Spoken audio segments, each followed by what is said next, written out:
E a gente vai começar com uma primeira pergunta da internet, que é feita pelo Paulo Rocha, que também contribuiu com a gente no Superchat. Ele diz o seguinte: Rui, qual o valor prático de votar nos candidatos do PCO? Ou, em alguma situação, você seria a favor do voto útil? Olha, o valor de votar no candidato do PCO, que é o valor... perdão.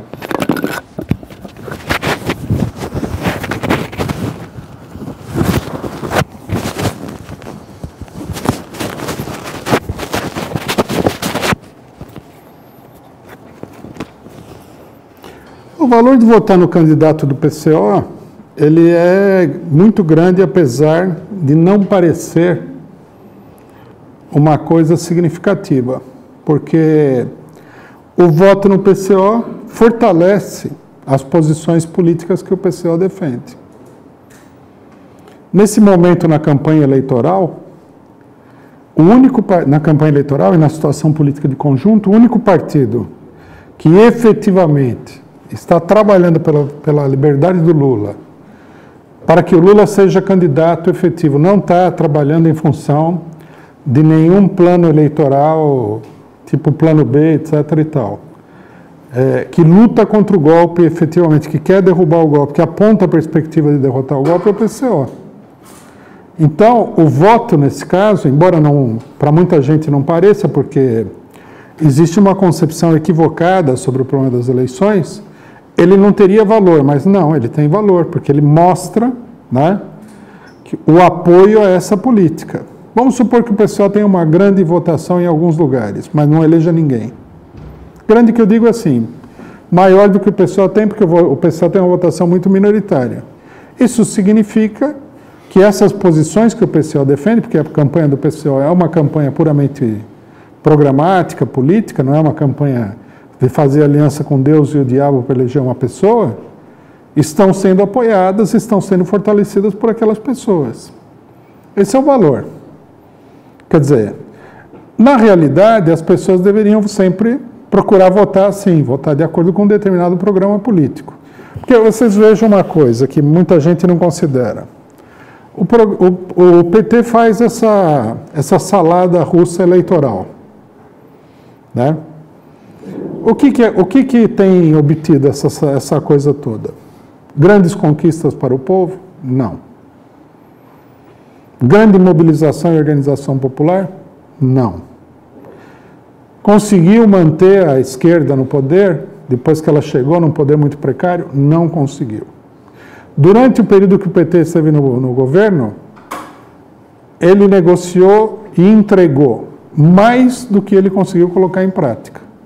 Basta fazer um balanço objetivo do governo do PT. Então, quer dizer, no final das contas, olhando a coisa de um ponto de vista prático, o ganho é minúsculo. E a desmoralização é muito grande. Ninguém vai me dizer que, do próprio ponto de vista eleitoral, mas principalmente do ponto de vista da campanha contra o golpe, o fato do PT ter sacrificado o senador no Ceará para dar vaga para o Eunício de Oliveira, ter sacrificado a candidatura a governador da Marília Reis e tal, que isso daí não é uma ducha de água fria na luta contra o golpe. Quer dizer, teria que... Depois vem o Haddad e fala assim, se for o caso, nós vamos votar no Alckmin. Que votar no Alckmin? Tá louco? Isso é a mesma coisa que você votar nas pessoas que compõem o seu pelotão de fuzilamento. O pessoal está ali com a arma apontada e fala, vou votar nesse povo aqui. É uma loucura, né? É uma política que é apresentada como sendo a via prática, pragmática, viável. Só que nós temos que entender uma coisa. Em muitas coisas que você vai realizar, o senso comum daquilo que parece ser o mais simples, o mais prático, o mais viável, não leva a lugar nenhum. Nós temos que considerar a experiência histórica de todo um continente. Todo o continente. Não é só a América Latina, não. O próprio Estados Unidos. Nos Estados Unidos, o que aconteceu? No Partido Democrático fizeram essas coisas que o PT fazem. Tinha lá o Bernie Sanders, candidato que era considerado difícil de engolir pelo sistema político norte-americano, ou seja, pelos grandes monopólios norte-americanos. Então, fizeram um monte de coisas fraudulentas para que a Hillary Clinton ganhasse a eleição. Quer dizer, foi a tentativa de impor ao povo, à militância democrática, um candidato que todo mundo sabia que era pior do que o candidato republicano. Aí chegou na hora H, a mulher não ganhou a eleição. Ela ganhou dentro do partido, porque o Bernie Sanders capitulou, né? Ficou aquela confusão, e ela perdeu a eleição para o Trump. Vocês vejam, isso aí tem acontecido sistematicamente. Todo esse negócio de vamos apoiar o candidato mais democrático, voto útil, etc., ele está produzindo o que em escala internacional? Ele está produzindo o crescimento da extrema-direita. Na França, por exemplo, chamaram a votar no Macron para não deixar a Frente Nacional ganhar. Bom, depois que o governo Macron afundar, eles vão ter que aparecer com um bom partido de esquerda para não deixar a Frente Nacional ganhar, não é? Ou nós vamos ficar votando sistematicamente nos candidatos dos banqueiros para não deixar a extrema-direita ganhar. A política não é tão simples assim. Não é uma questão de aritmética nem nada. Então, o cidadão pode considerar assim, é melhor votar no candidato do PT, que é aquele cara que não mexeu um dedo, né? Para lutar contra o golpe, do que votar no candidato do PCO. Por quê? Porque apesar do outro ser um inútil e trabalhar contra tudo que você acha que é bom, o candidato do PCO não vai ser eleito. Então, isso daí fica... Se todo mundo pensar assim, que felizmente o mundo também não funciona assim, mas se fosse pensar assim, isso aí ficaria cada vez pior. Porque o candidato do PT que não mexeu um dedo para lutar contra o golpe, na eleição seguinte vai ser um candidato do PSB que entrou no PT, que votou a favor do golpe, mas tem que votar nele porque ele pode ser eleito. E daí quando você vê, você está votando até no Bolsonaro. Né? O pragmatismo, na minha opinião, ele foi expresso pelo Haddad. Se no segundo turno tiver o Alckmin, o Bolsonaro vai votar no Alckmin.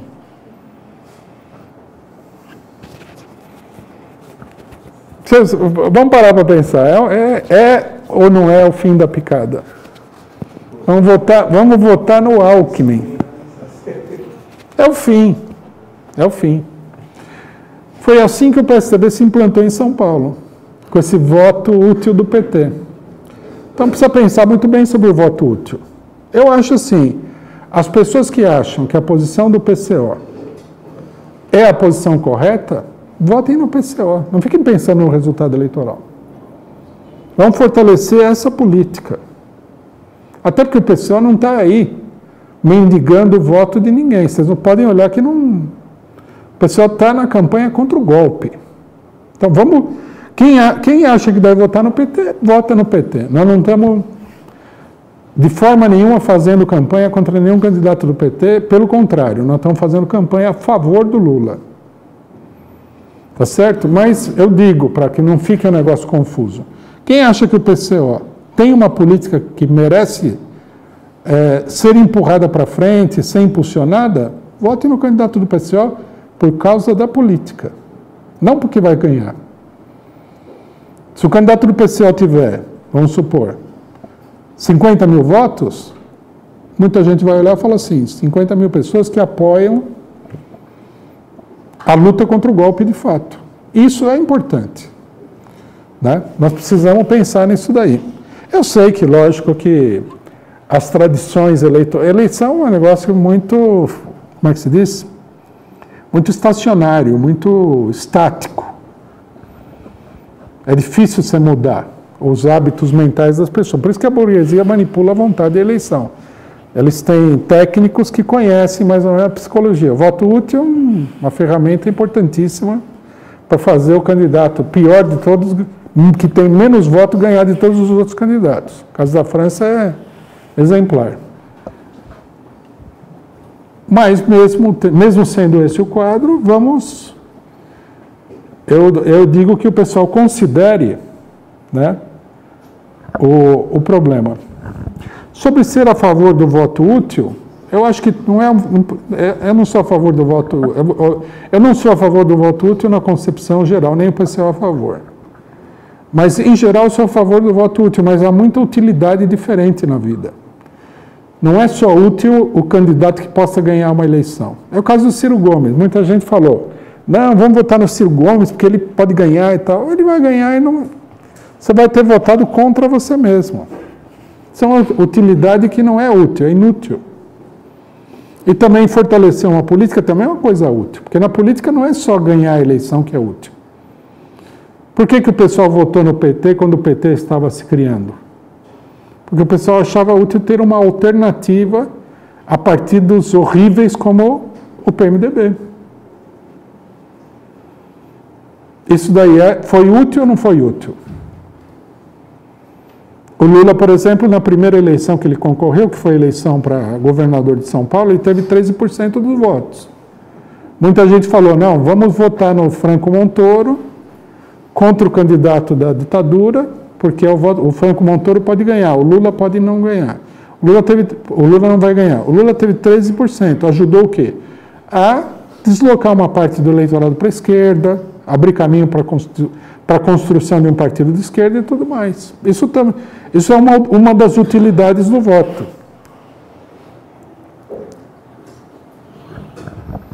Rui, eu vou fazer algumas perguntas que são muito parecidas sobre a questão do Haddad, para a gente... o seguinte. Bom, primeiro, o Adilson dos Santos, ele contribuiu com a gente no Superchat, ele comenta, não só ele, né, mas ele é uma das pessoas que comentam, para você fazer uma visita para o Lula para esclarecer se o plano B realmente é do Lula e alertar o Lula sobre a traição dentro do PT. Outras pessoas dizem também, até perguntam, Rui, poderia ir visitar o Lula e confirmar com ele essa indicação do Haddad? Só assim para eu acreditar nisso.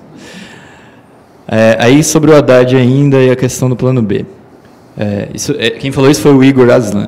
A Elizabeth Novi diz o seguinte, você acha que o Lula eventualmente não esteja tanto na condução dessa candidatura triplex? Não teria sido uma falta de opção para se registrar?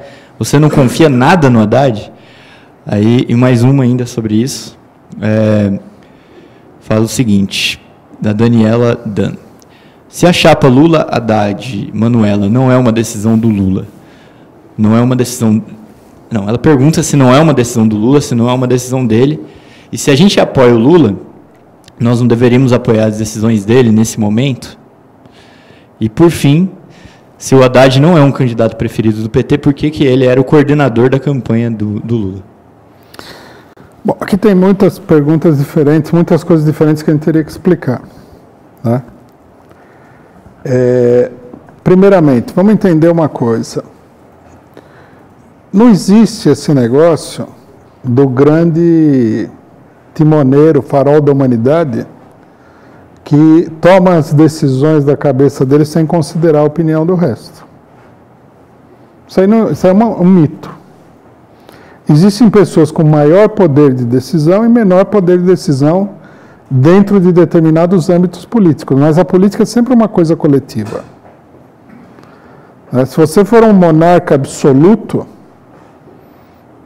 você pode tomar, você tem uma ampla capacidade de decisão, mas se você não levar em consideração se o povo está passando fome, se a nobreza está revoltada porque tiraram privilégios, se os impostos estão muito altos, você vai acabar caindo. Não existe milagre, né?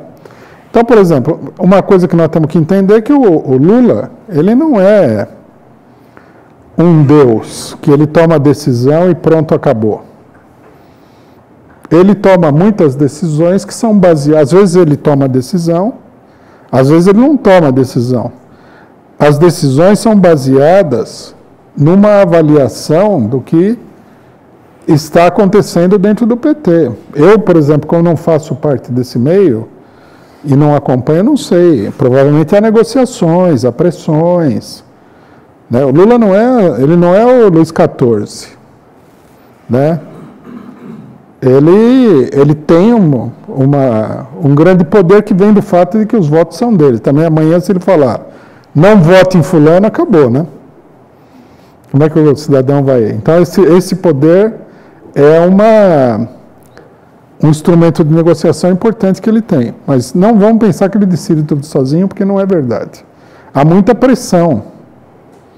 Dentro do PT, até pessoas, que pode parecer estranho para vocês, são contra a candidatura do Lula. Eles estão aliviados de que eles acham que o Lula vai ser impugnado pelo TSE e vai assumir o Haddad. Eles acham que é a melhor coisa que poderia acontecer. Pode parecer loucura, mas é um cálculo político que tem a sua lógica. O Lula escolhe um candidato substituto, o voto dele se transfere para o candidato, ganha um outro candidato. O Lula, a burguesia, o imperialismo, né, o judiciário norte-americano brasileiro não aceita ele e tudo mais, mas quem sabe aceita o Haddad. Não foi o Lula que falou que o Haddad é o que tem mais parecido ao PSDB é o mais tucano dos petistas? Então o pessoal pode alimentar a ilusão de porque o Haddad é tucano, ele vai ser aceito, né? A gente precisa advertir, se ele for aceito, é porque ele vai fazer uma política que torna ele aceito, não é porque ele tem uma personalidade glamourosa, né? Tem que levar em consideração isso. Então, por exemplo, falar que a decisão é do Lula, não é do Lula, é uma coisa relativa. Né? O Lula pode ter até tido a última palavra, mas ele tomou a decisão considerando uma série de coisas.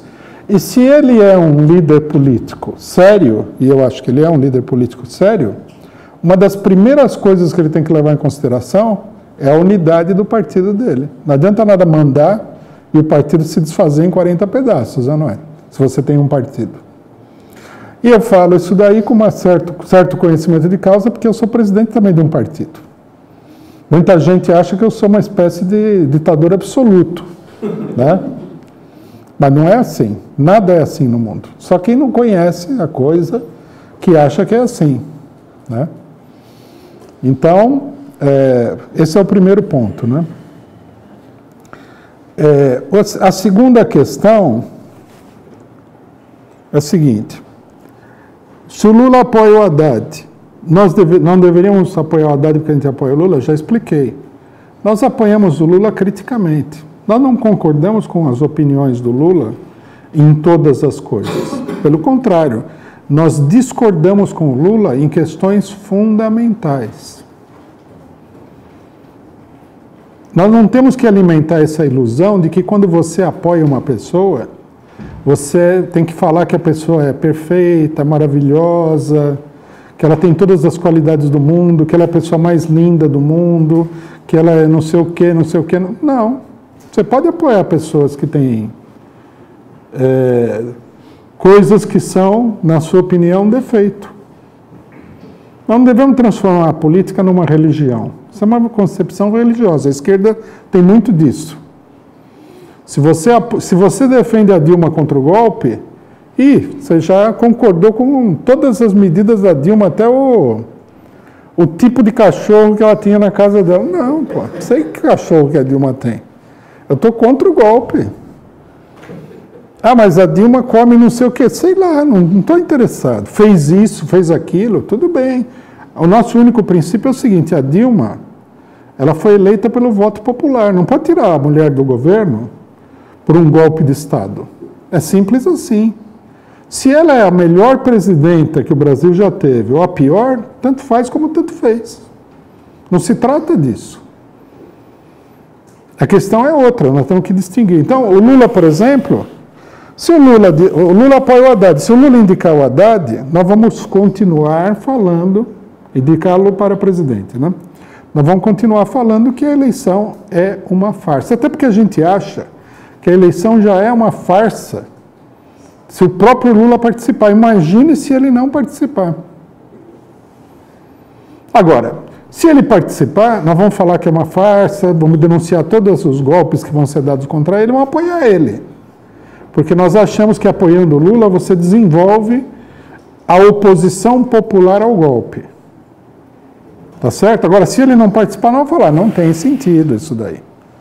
Não podemos validar nenhum tipo de eleição onde o principal candidato não participa. Isso daí já não é nem fraude.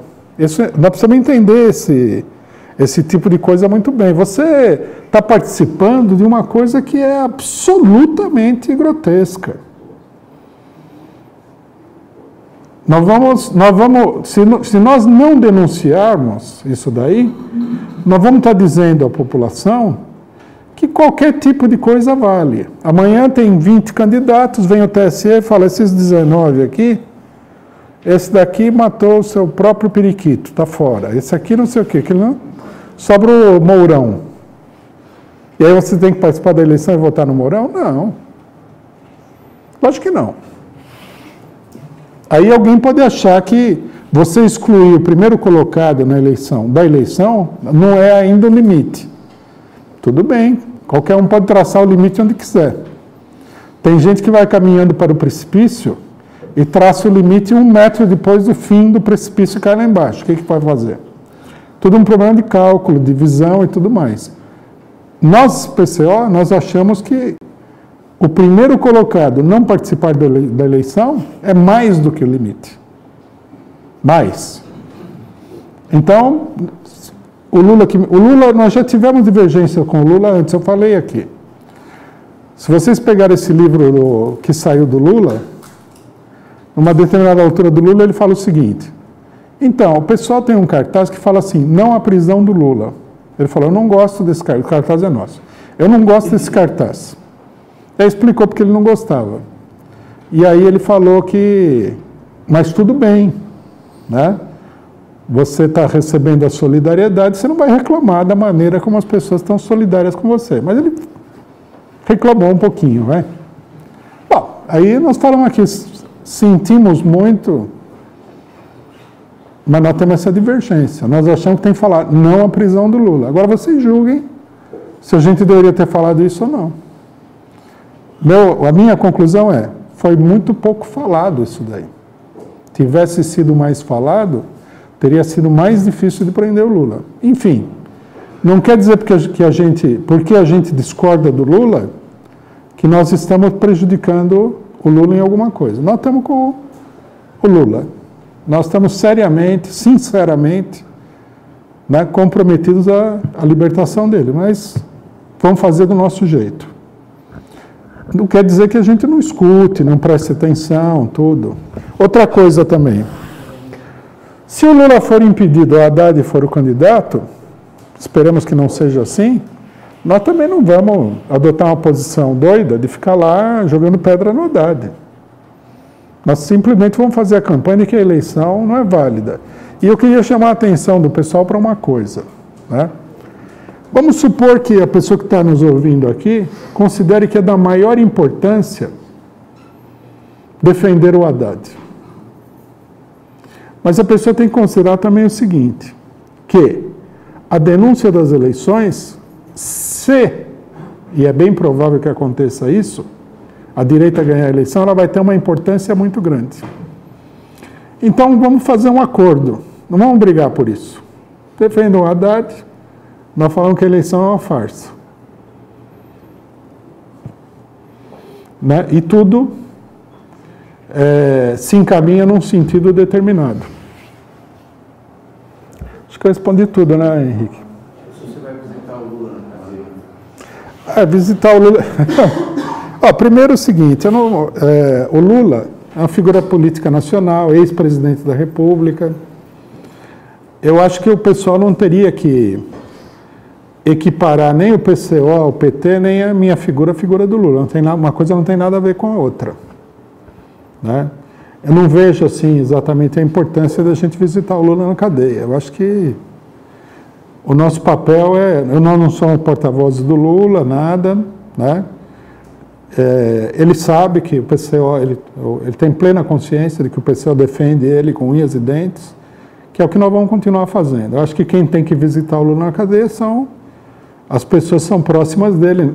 O fato de a gente não ir não diz nada a respeito da nossa solidariedade com ele, muito pelo contrário. Então, uma coisa não tem nada a ver com a outra. E nós não somos porta-vozes do Lula, nem vamos ser, nem ele vai nos fazer porta-vozes dele, logicamente. Acho que é um quadro muito irreal isso daí. Rui, boa tarde. Boa tarde. Com relação a um dos pontos que eu vejo assim como importante para o PCO e importante para destruir os caminhos do golpe, seria a questão da mobilização popular. Uma coisa que me preocupou bastante ultimamente, e eu acho que tem preocupado muito dos companheiros, é que existe uma desmobilização popular pelos grupos que nós esperávamos, né, ou estávamos apoiando.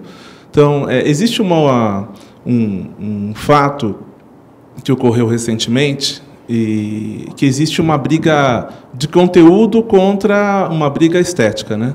Então, existe até um povo reclamando e falando, pô, vocês estão reclamando dessa chapa maravilhosa que montaram de duas pessoas bonitas para representar o Lula enquanto ele está preso, que daqui a pouco ele sai e tal. E isso é um ponto, né, que eles colocam a questão estética. Só que o conteúdo em si, da desmobilização, tem sido muito intensa. Quando começou o movimento sindical, junto com parlamentares e com a base lá em Pernambuco, por uma pessoa ligada, inclusive, a uma família que seria beneficiada do PSB, de uma certa pessoa que acabou morrendo num acidente aéreo, então ela conseguiu concentrar as pessoas numa visão de esquerda. Aí ela conseguiu mobilizar e mostrar que o caminho é a mobilização. Eu vi pela internet, e conversando com as pessoas na rua, que foi geral. Quem é de esquerda se empolgou com Marília Reis. Se empolgou. E, de repente, vai o PT e puf! Esse acordo do PSB ele é inócuo em termos de resposta eleitoral, pelo que você tem colocado de uma forma muito inteligente. Aí eu pensei assim, se ele é inócuo de um ponto de vista político direto, nos acordos entre os estados, onde que ele funciona para essa elite que controla a política da esquerda? Funciona na desmobilização popular. Isso está acontecendo em todos os lugares.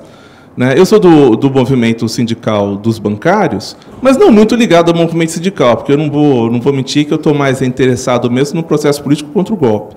Mas a gente sempre pensa em fazer uma união das pessoas, né, aproveitar qualquer ponto de elemento comum. E, de repente, vai o movimento sindical e também atua contra a mobilização. Todos eles falam que, se toda a população desse apoio, a gente ia para tal lado. Mas não dá apoio. Mas, na realidade, as tensões populares estão aumentando cada vez mais. Qual que é a sua visão com relação a esse processo todo da elite parlamentar estar conduzindo para a desmobilização e simplesmente para a solução eleitoral?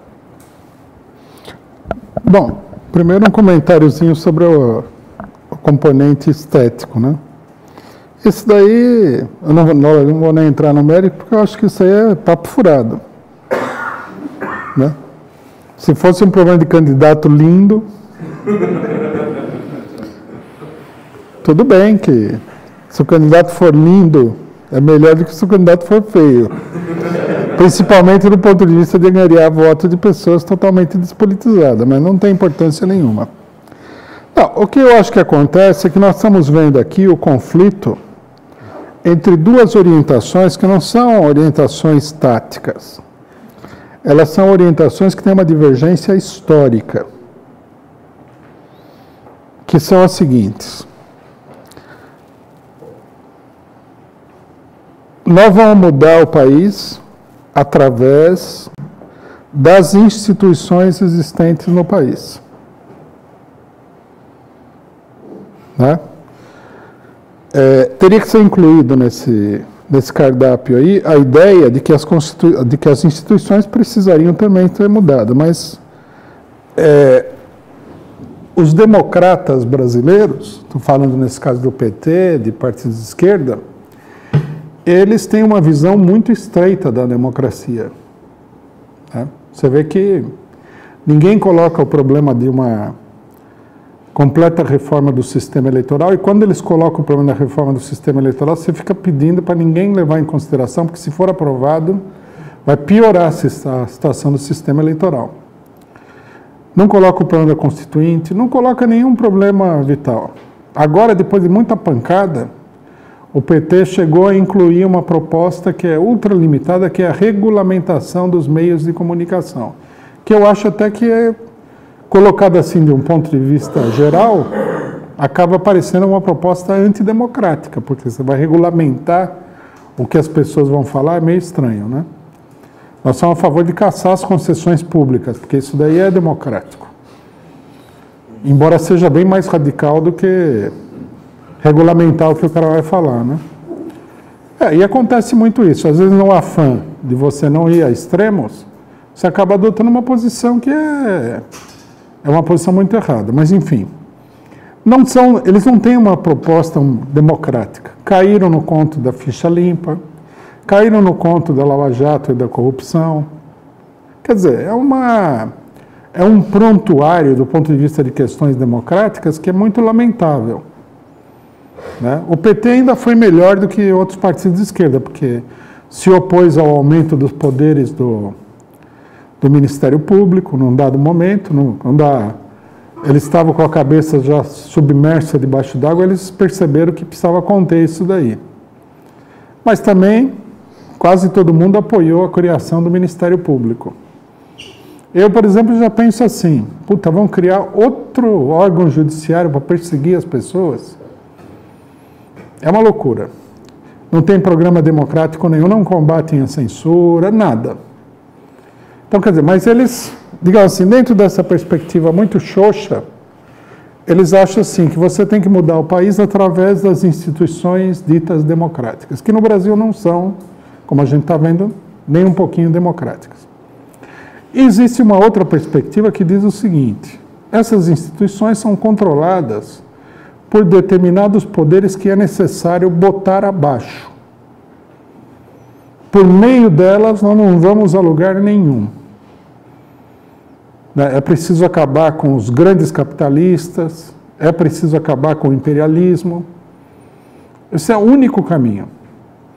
Então, nós temos aqui um confronto entre duas concepções, que muita gente não percebe pelo seguinte, que quando a pessoa começa a falar em revolução, principalmente se são grupos pequeno-burgueses, eles começam a falar em revolução e vão ao delírio.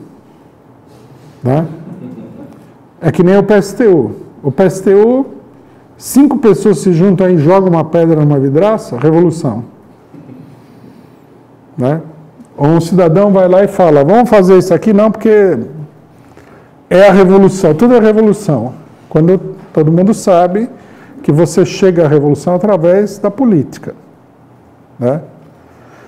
Mas, enfim, o problema é esse daí. Ou a gente derruba tudo isso daí e abre caminho para uma verdadeira transformação social, ou a gente tenta ir através de um pacto com toda essa gente. Precisa colocar as coisas muito claramente. Por isso que existe essa predileção pelas eleições. Finalmente, a posição dita democrática se transformou nesse fetichismo eleitoral. A eleição parece um talismã, parece uma coisa mágica. E, na verdade, não tem nada a ver isso aí. E o pessoal só vai... Na minha opinião, não vai... Essa ficha não vai cair. Eles não conseguem ver nada fora do panorama eleitoral. Porque, e eles, num certo sentido, eles têm uma certa coerência, né? O Lula declarou o seguinte, porque se eu não acreditar nas instituições, eu vou ter que pregar a revolução. Bom, num certo sentido, ele está absolutamente certo. Né? Nós não acreditamos nunca nessas instituições, não é de hoje. O grande problema, a grande dificuldade é você ter uma política que leve, não simplesmente você a não acreditar, porque se você não acredita, e aí? O resto do país acredita, pronto. O nosso problema não é a gente não acreditar, o problema é fazer com que os outros compreendam o que está acontecendo. E isso daí não pode ser um processo professoral. Né? Por exemplo, estou aqui e explico. Não vai, a grande maioria do país não vai se beneficiar muito dessa exposição. Eu tenho plena consciência. Quem vai se beneficiar é uma minoria mais esclarecida.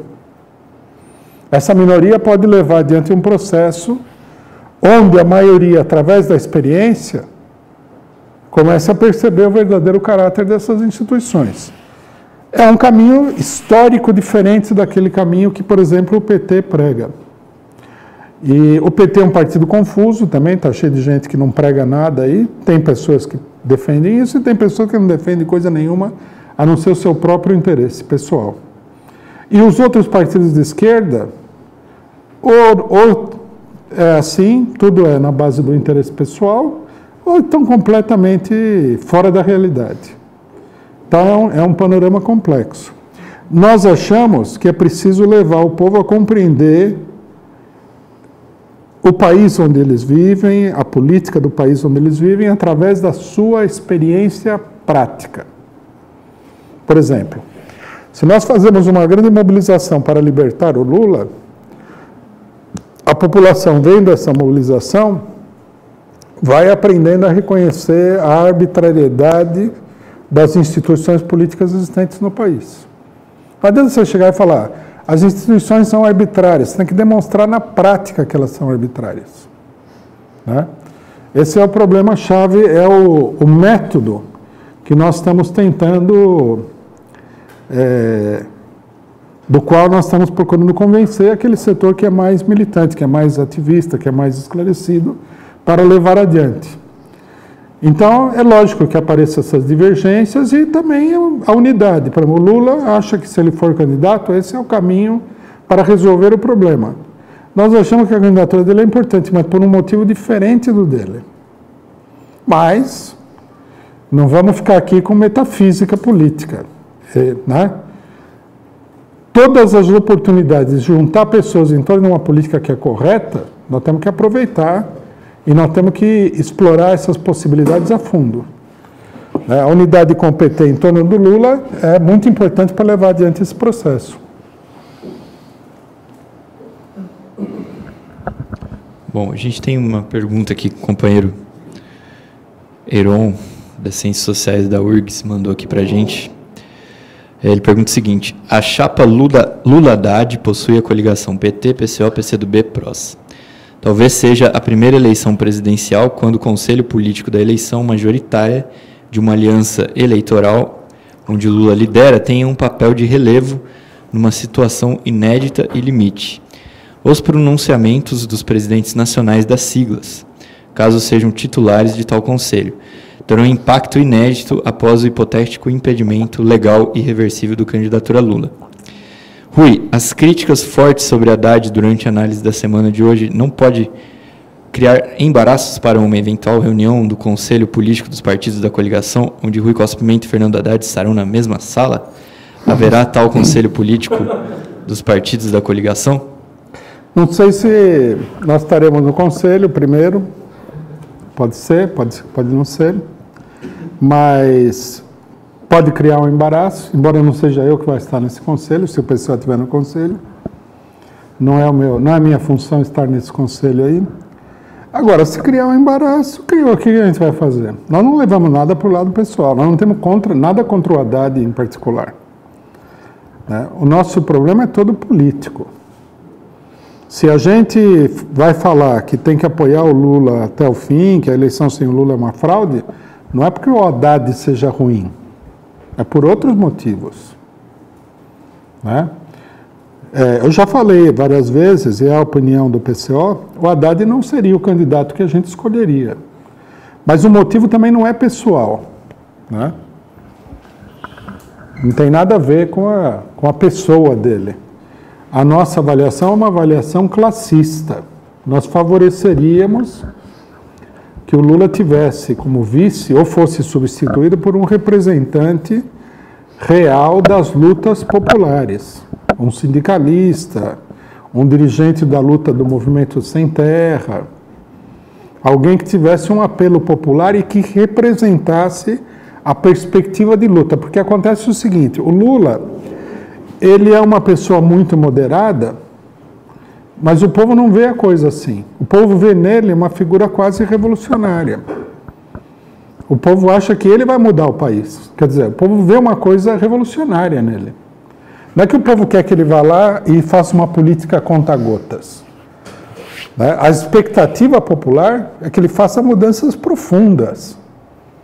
Agora, se você pega, por exemplo, não vamos pegar o Haddad para não personalizar. Você pega o Ciro Gomes, por exemplo, que tem um discurso aí meio radicalzinho. Quem que vê nele uma pessoa que vai mudar, revolucionar? Ninguém. O povo não vai ver isso daí.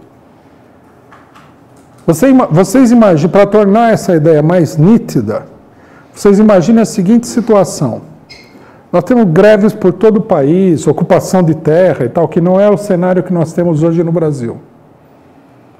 Vocês acham que esse movimento aceitaria qualquer pessoa para ser representante como líder dele? Aceitaria o Lula, porque o Lula é visto como uma pessoa que lutou pelos operários, liderou greves e tal.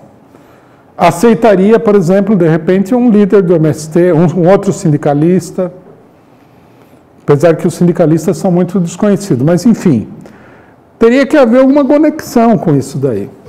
Não adianta você mandar lá, né, vamos supor, por exemplo, a candidata do PT no Rio de Janeiro, como é que é o nome dela?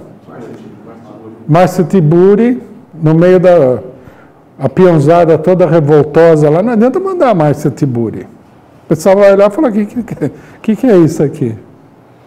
Eu já vi esse movimento. Ele é um movimento que ele não engole qualquer coisa, ele expele com muita facilidade os elementos pequeno-burgueses. Eu já vi isso daí. Eu já vi cara chegar em congresso de trabalhadores no momento que tinha uma grande radicalização e começar a falar abobrinha, falar essas coisas assim meio de universidade, e o pessoal começar a falar, corta o tempo dele, sai, puta, que chato e tal, não está falando nada com nada.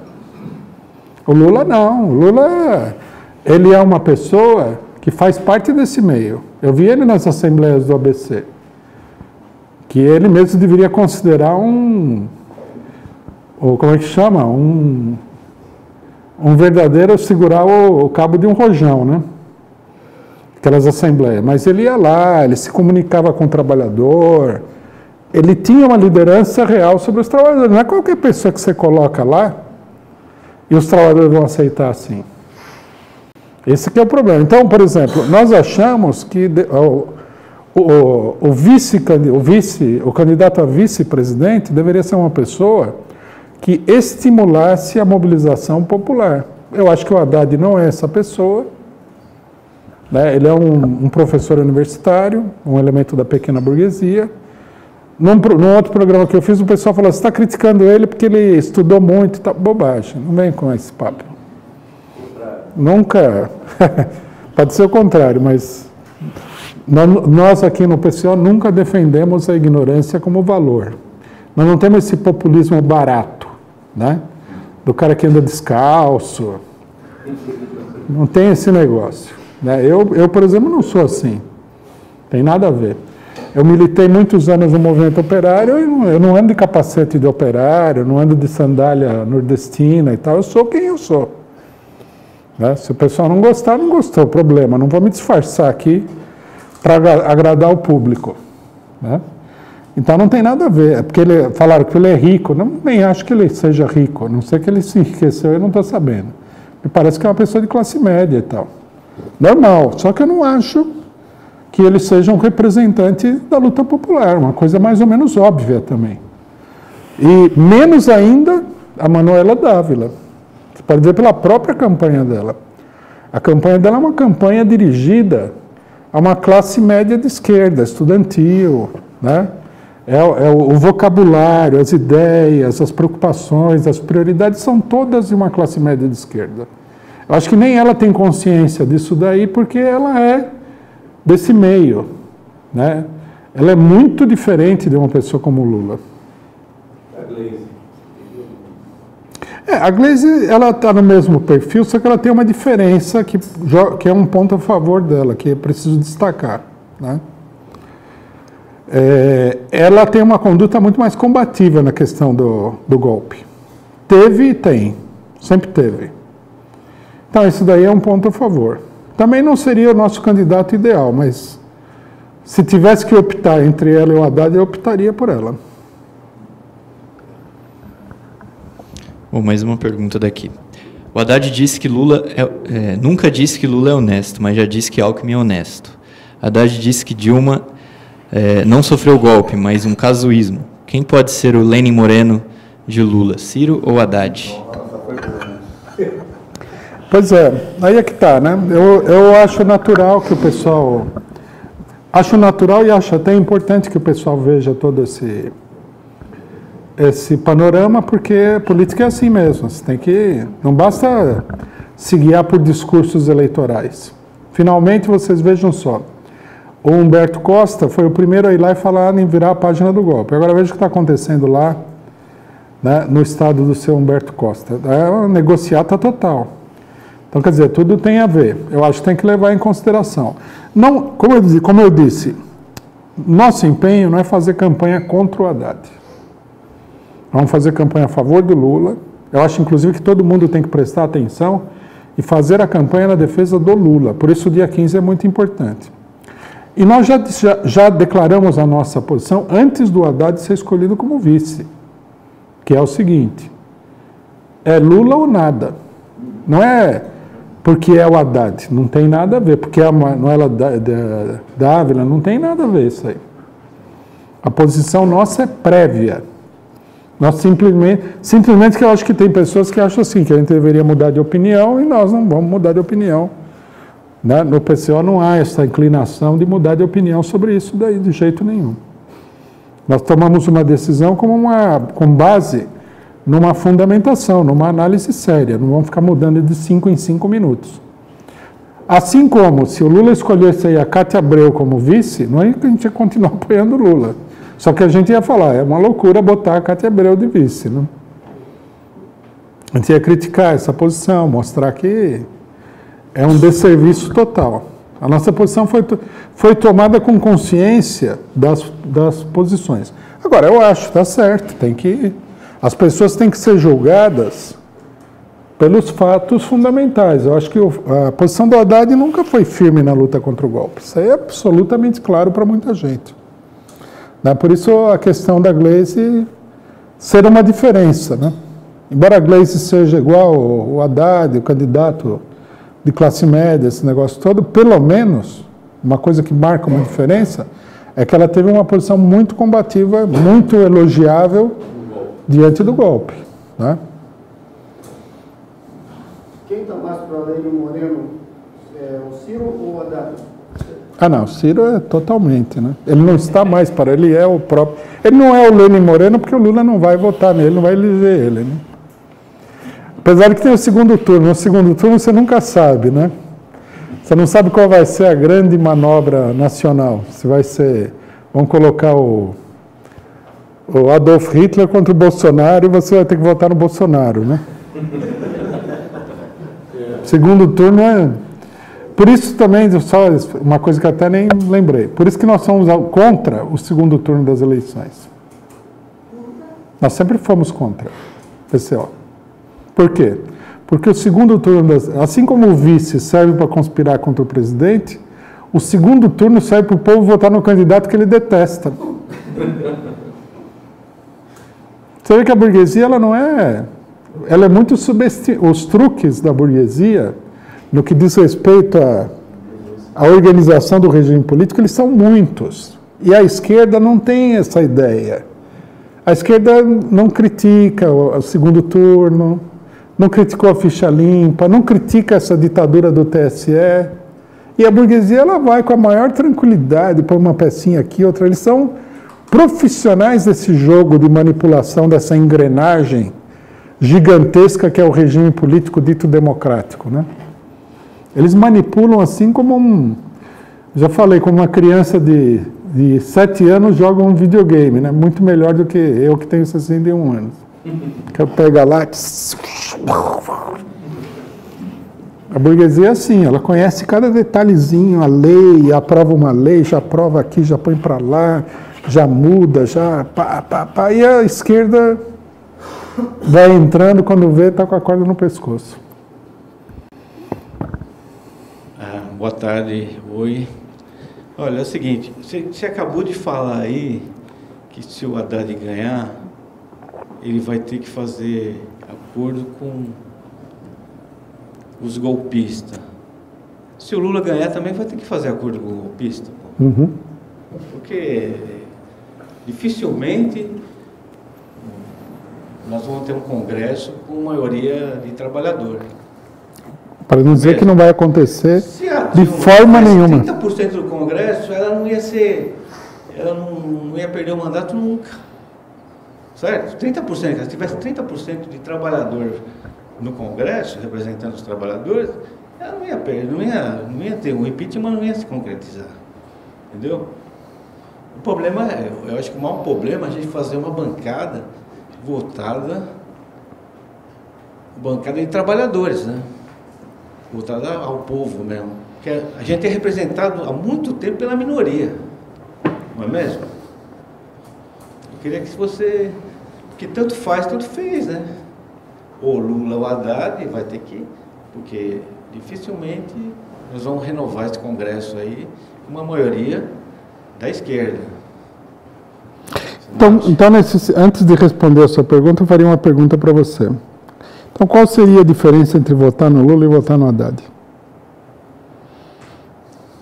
Bom, o Lula, ele é um cara que veio ele é um retirante nordestino, é uma coisa singular, entendeu? Ele sofreu fome, ele sabe o que o povo está precisando realmente, né?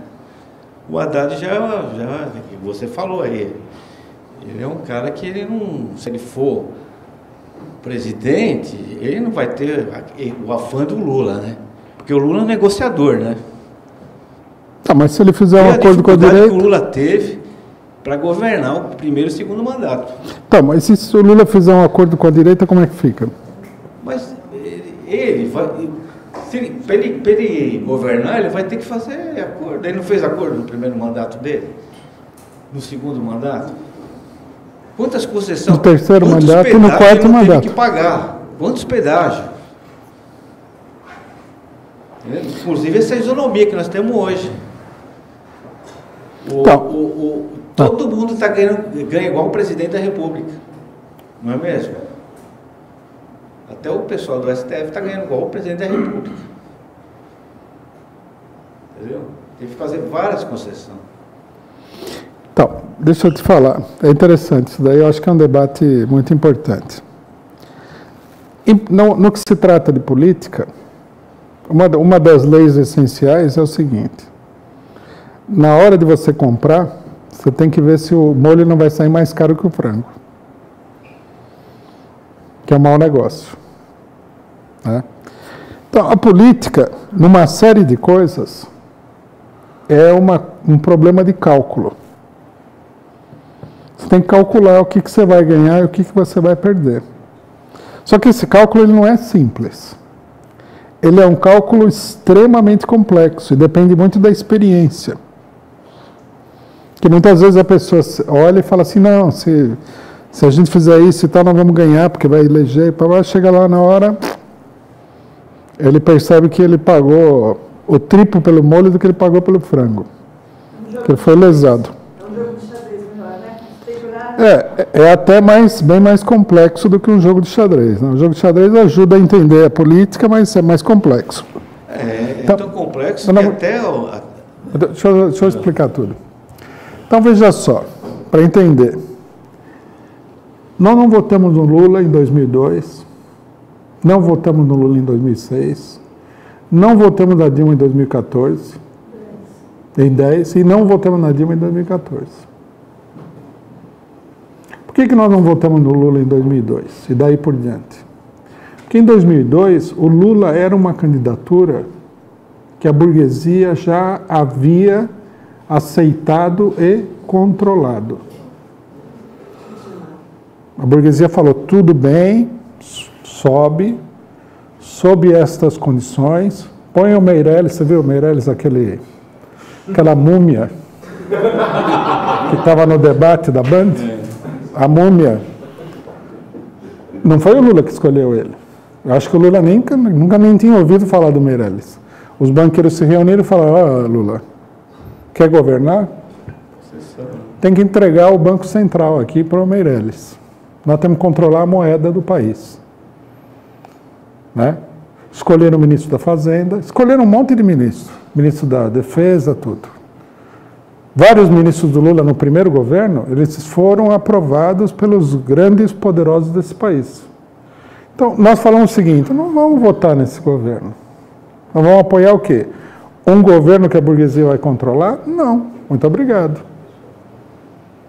O que eu ganho com isso? Porque, nesse sentido, o PCO, ele é um partido muito calculista. Quando eu digo o que eu ganho, não é o PCO particularmente. O que o povo ganha com isso? Nós já sabíamos que a direita e a burguesia tinham que colocar o Lula no governo. Que ele subia com o beneplácito, com a aprovação da burguesia e do imperialismo.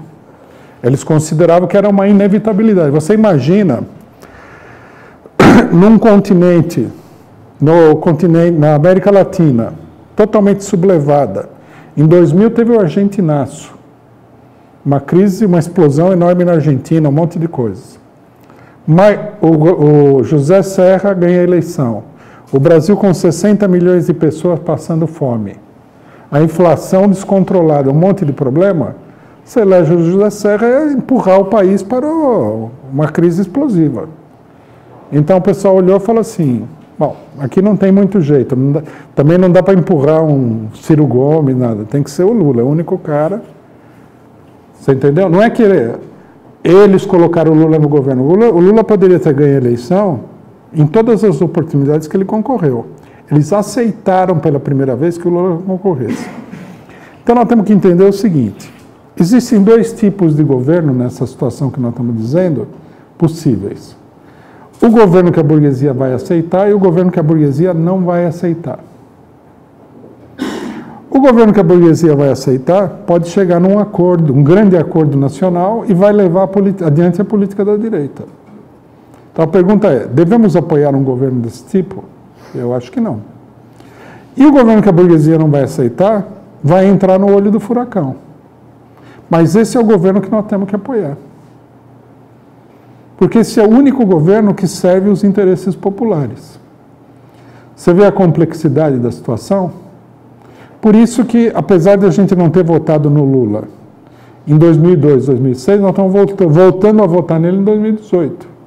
A situação política se modificou profundamente. Ele não é o candidato da burguesia e da direita.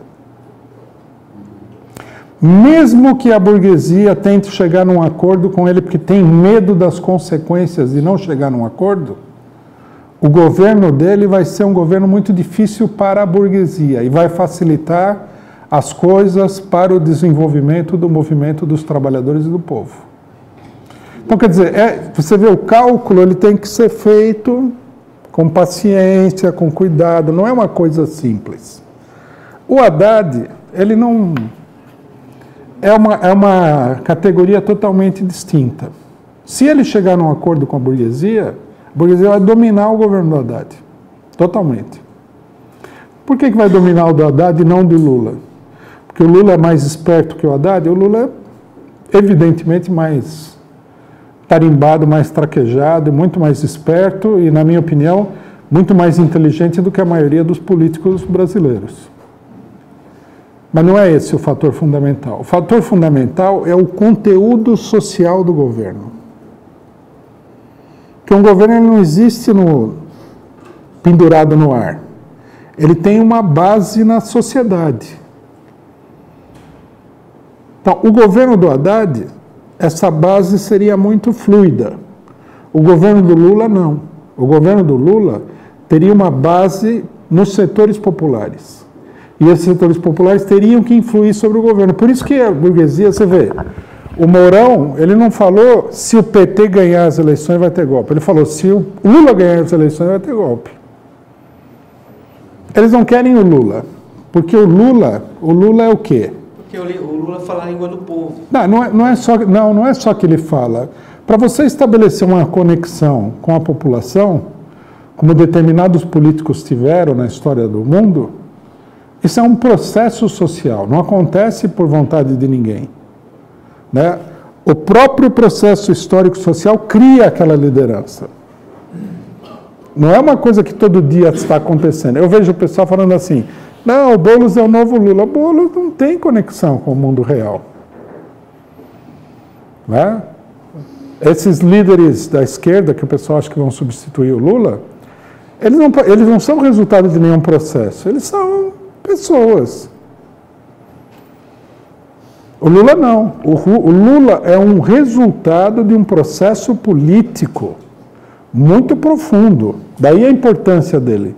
É como o Perón na Argentina, como Vargas no Brasil. São lideranças que marcam uma época. Você vê, o Vargas, ele marca a história do Brasil de 1930 até o golpe de 64. São 34 anos da história nacional que são profundamente afetados pela presença do Vargas. Agora, o que é? Ele era carismático, ele era inteligente, ele era esperto, ele era tudo isso, num certo sentido. Carismático, nem tanto, mas ele era um político muito inteligente e ele soube se transformar também em líder popular. Mas é um processo. Não pode ser substituído por qualquer pessoa. Né? Então, nós temos que compreender esse fenômeno social e político que é o Lula para poder ter uma política correta diante disso. Aqueles que no começo da crise falaram o PT e o Lula estão mortos, cometeram um erro gravíssimo. Por que eles cometeram esse erro? Tem milhões de motivos, mas o motivo essencial é o seguinte: eles nunca entenderam o que é o Lula. Para eles, o Lula é mais um político qualquer. Não é assim? Líder catalão. É que nem o... Os caras singular, né, meu? O cara que veio realmente da pobreza. Não, mas não, tem cara que veio... Não, mas veja bem, você não está entendendo o meu raciocínio, você não está entendendo. Não é ele. Não é ele, é o povo. Um processo levou um amplo setor da população a escolhê-lo como líder. O que não é uma coisa que acontece com facilidade. Aí você pode falar, não, mas ele se comunica bem, ele tem um bom discurso, ele é inteligente, ele evita de se chocar. Tem tudo isso daí, lógico, se a pessoa não tiver também habilidade, não vai para frente. Mas o problema é esse daqui, o povo criou uma liderança. E nós temos que entender isso daí não como um fenômeno pessoal, a psicologia, as habilidades do Lula, mas como um fenômeno social, histórico. Por exemplo, na Argentina, uma parte da população queria que a mulher do Perón fosse canonizada como santa pela Igreja Católica. Evita Perón. Evita Perón é uma cantora de cabaré quando o Perón se casou com ela. Eles queriam canonizar a mulher. Você acha que é normal? É um fenômeno excepcional. Querer canonizar a mulher. Você não vê isso daí. Não é que é um cara que quer canonizar, é uma parcela do povo. Né? Quando o peronismo estava em ascenso, vou dizer para vocês, é como a situação do Lula hoje está... Ela é incerta porque o povo não está se movendo muito. Mas quando o peronismo estava em ascenso, que tinha mobilização, quando foi eleito Câmpora, que se criou uma situação revolucionária na Argentina, já a questão do Perón parecia um fervor religioso. Né? A pessoa era como Deus, assim. E a burguesia, olhando a situação super delicada que eles estavam vivendo, falou, vamos colocar na mão desse homem aqui, porque a única maneira, por pior que seja tudo que ele vai fazer, porque também a burguesia argentina não gostava do Perón, como eles não gostam do Lula, o único jeito de manter o negócio funcionando é com essa pessoa aqui.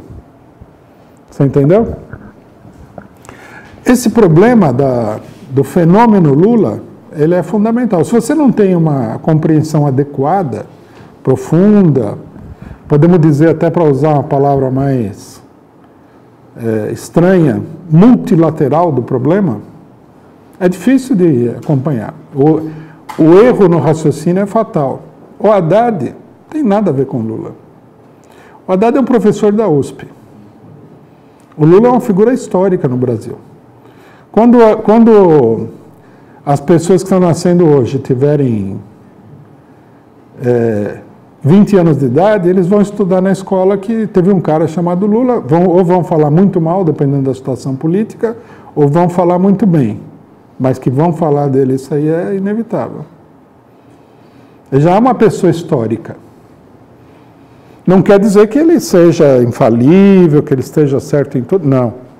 Não estamos falando, não. Estamos analisando objetivamente o papel dele. E se você faz parte da política nacional onde tem o Lula, e você não sabe avaliar concretamente o papel dele, você vai se dar mal. Porque você está avaliando mal uma coisa que é poderosa na situação política. A gente vê a campanha do Lula cresce o tempo todo. Saiu eu não mencionei, mas saiu uma pesquisa aqui que o Paulo Henrique Amorim falou, Haddad já está em segundo e tal. Mostra que o Lula transferiu 30% do voto dele para o Haddad, segundo a pesquisa. Agora, por que o Lula não transferiu 100? Por que 30? Porque o Haddad não é o Lula. É difícil de transferir tudo. Até transferir o voto é complexo. Mesmo que ele transferisse tudo, não significa que o Haddad é o Lula, de jeito nenhum. Mas vocês estão vendo que a figura do Lula tem um significado especial para muita gente. Tem muita gente que fala, não, se o Lula não estiver na eleição, não vou votar. E olha que no Brasil, esse tipo de declaração é uma coisa meio rara. É um debate que tem que ser permanentemente aprofundado. A política tem muitos lados aí que a gente tem que ver, né? Nós vamos fazendo análise política, tudo, mas o governo é uma incógnita. O que vai acontecer? Mas eu digo para você, se o Lula chegar ao governo, a burguesia vai ter uma dor de cabeça muito grande. Tanto para manter ele lá, como para derrubar ele do governo. Eles já estão tendo uma dor de cabeça muito grande em fazer uma eleição na qual ele não participa. Você imagina só o poder que tem isso daí na situação. E o pessoal está todo contente que eles acham que com a Haddad e a Manuela Dávila, eles fecharam esse rombo enorme da situação. Não é verdade. Não vai ser fechado com toda essa facilidade.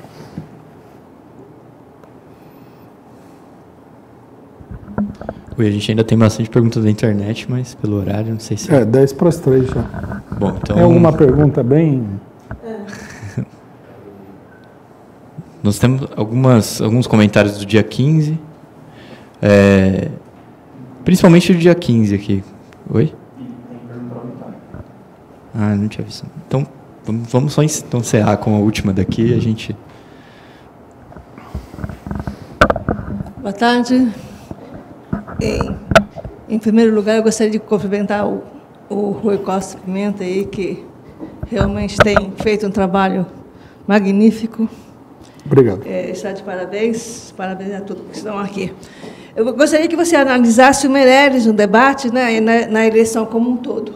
Tá? Meirelles? O Meirelles. Aquela figura que você realmente colocou corretamente, é uma figura horrorosa, um horror, um terror, né? Eu, pelo menos, quando eu ouvi falar, eu pensei, como pode ser tão filho da puta, né? Como uma pessoa pode ser tão descarada, ela não ter pudor nenhum. E como essa burguesia realmente, ela é despudorada, e ela realmente não tem... Ela avança porque ela não tem obstáculos, né? Bem, isso daí. E outra coisa que também que você falou... Eu gostaria que depois você, como eu não sei se você me atenderia aí nos corredores, é o seguinte, com relação ao Cardoso, né? Que eu sempre o vi como uma figura nefasta lá dentro do Ministério da Justiça, né? Da Justiça, não da Defesa, né? Da Justiça. Eu realmente não entendia. Eu ficava assim, besta, de ninguém falar nada a respeito, né? Da situação dele. E eu gostaria que você depois me desse o site, eu me desse o site agora, para eu escrever aqui, que você conseguiu aqueles dados sobre ele, né? É o Wikileaks.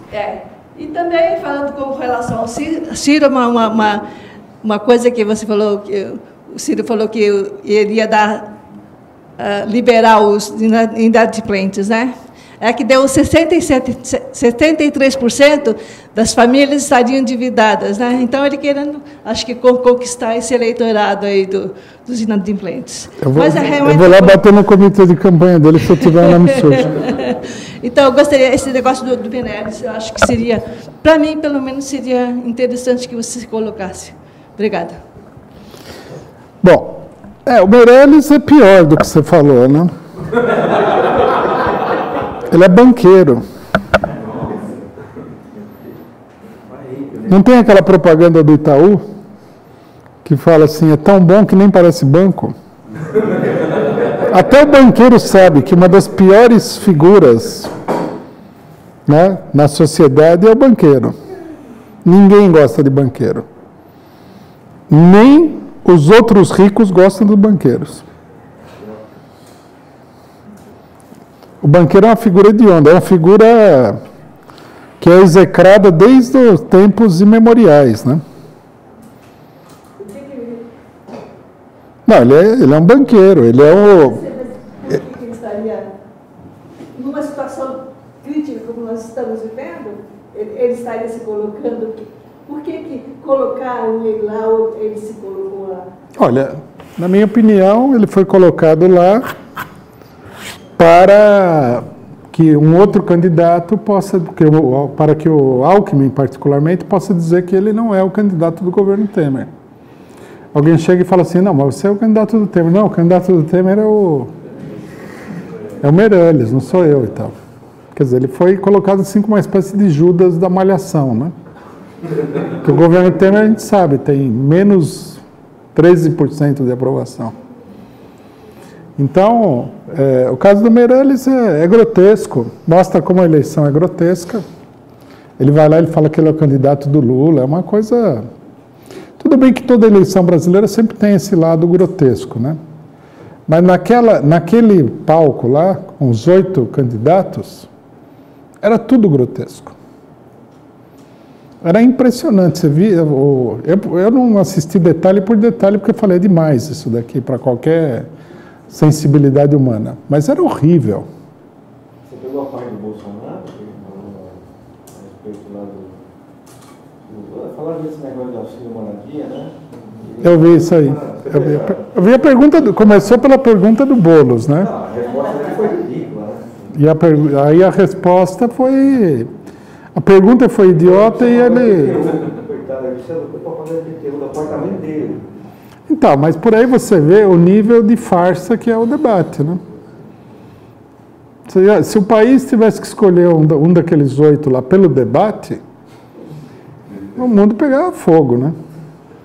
O debate, inclusive, é uma farsa, porque ele já foi passado altas horas da noite. Você vê que é uma enrolação aquilo lá. E o Meirelles é mais uma personagem grotesca desse teatro aí, onde todos são grotescos, inclusive o Boulos, né? O pessoal, o Boulos eu nem falei muito, mas, por exemplo, esse negócio de que o PSOL é contra o golpe é bobagem. A atuação dele no debate não tem nada a ver com isso. A pessoa deveria se dedicar a denunciar o golpe de Estado, esclarecer o povo. Ele é um candidato, como outro qualquer, aí, só que a diferença é o repertório, né? Enquanto uns tocam bolero, ele toca tango. A diferença é essa daí. Mas é a mesma coisa, né? Você vai lá no restaurante, no sábado tem bolero, no domingo tem tango. É o mesmo restaurante, a mesma comida. Não muda nada, é uma coisa absurda. Aí você perguntou... Sobre o site o do Cardoso é o Wikileaks. Nós denunciamos muito a conduta do Cardoso durante o golpe, é um absurdo. Foi uma conduta absurda. A Polícia Federal investigando todo mundo, o homem não tomava nem conhecimento do que estava acontecendo. E aí a imprensa golpista falando que a Polícia Federal teria que ser um poder independente, quer dizer, uma polícia que é um poder independente. Já imaginaram uma coisa mais tenebrosa do que isso daí? Nem no nazismo a política era independente. E a gente tem que dar graças a Deus tem alguém controlando, porque imagina a polícia, ninguém controla a polícia, ela age sozinha, imagina o nível de loucura que isso chegaria. Então, o Zé Eduardo Cardoso nós criticamos muito ele. É uma das marcas da capitulação do governo do PT diante do golpe, é o José Eduardo Cardoso. O José Eduardo Cardoso é do mesmo grupo do Tarso Genro. E essas maravilhas sobre o Tarso Genro, então, é o Wikileaks que publicou, né? É um grande serviço prestado pelo Wikileaks de mostrar documentos que são meio secretos da diplomacia norte-americana. Na verdade, é um trabalho de espionagem, né? Porque esses documentos, tem muitos no Wikileaks, o embaixador norte-americano, ele vai informando o governo norte-americano de coisas internas do governo brasileiro. É espionagem. Mas como nós somos uma colônia, ninguém vai brigar por causa disso daí, né? Tem que expulsar o embaixador.